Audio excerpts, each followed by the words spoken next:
Hey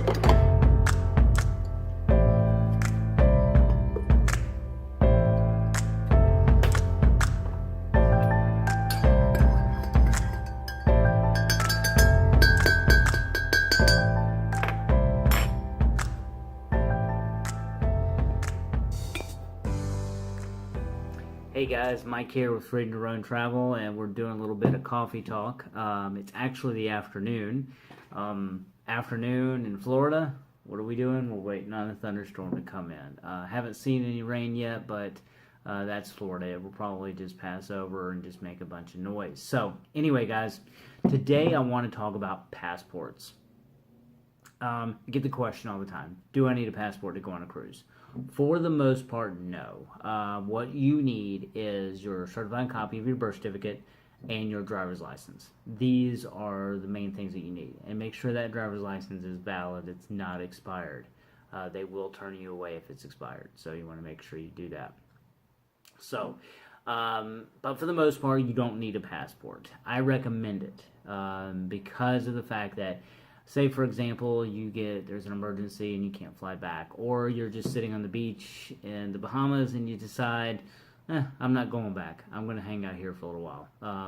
You're going to need that passport to get back on the plane because you're going to come to reality at some point. So anyway, you want to make sure that if you are going to, if you have that concern, to make sure you have your passport and then take it off the ship with you.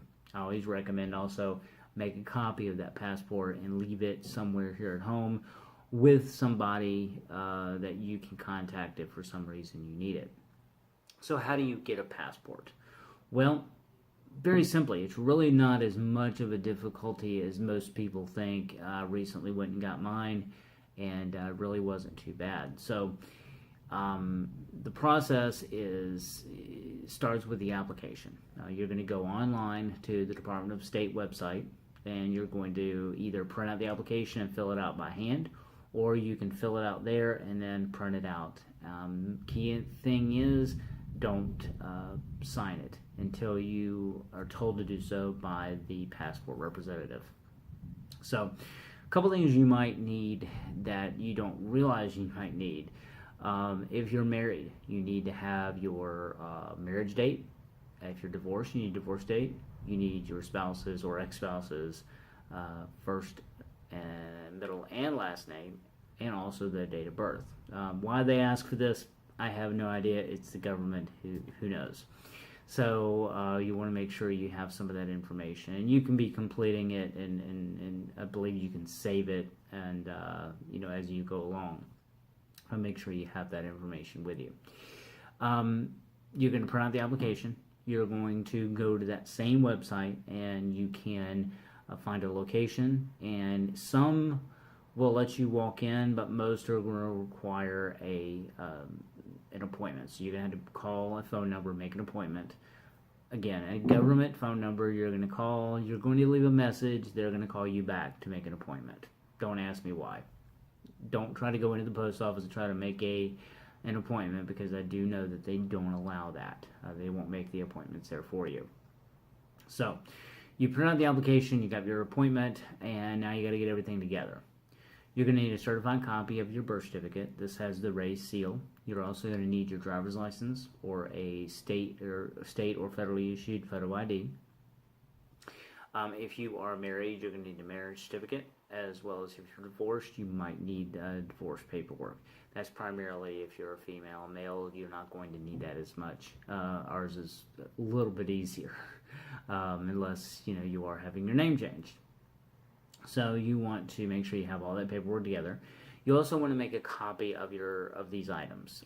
They are going to ask for a copy as well as the original.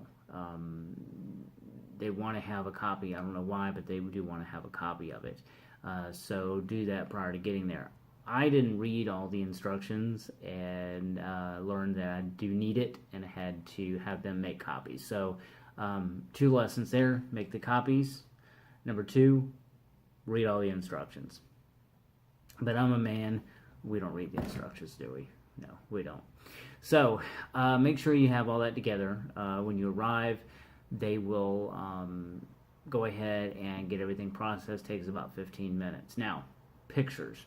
You can have the pictures taken there. But in my case, I get a phone call the evening before of my appointment that the camera wasn't working at the location. So I would have had to leave and come back, and it would have pretty much blown my morning. So make sure you run to CVS. It's the same price, about $15 to have the picture taken. Takes about 15 minutes or so, if that long. I think mine only took about 5. And it's done. And then you can take that with you to the passport office. So, like I said, it's a fairly easy process. Takes about 6 to 8 weeks with the normal fee, which is about $110 for the passport and $25 for the processing. It is $60 more, though, if you'd like to expedite it. And that takes about 2 to 3 weeks. So, depending on when you're going, if you've got 3 months or so, then doing the 6 to 8 weeks would be fine. But if you're within that couple months, do the expedited just to make sure you get it back. So, if you have any questions, about passports, have any questions about travel, give me a call. I am here to help you with all your travel needs. I am a cruise specialist, but I can also help you with all kinds of tours, hotels, car rentals, whatever kind of travel you need, I can help you with. So I'm happy to do it. I love travel. I have been in this industry for many years, so I have a lot of the experience that you need that you're not going to get from the website. You can point and click on a website, but you're not going to get any guidance from that website. So give me a call, 904-534-4318. And you guys have a wonderful rest of the weekend. And if it is raining on you, stay dry. Have a great weekend, guys.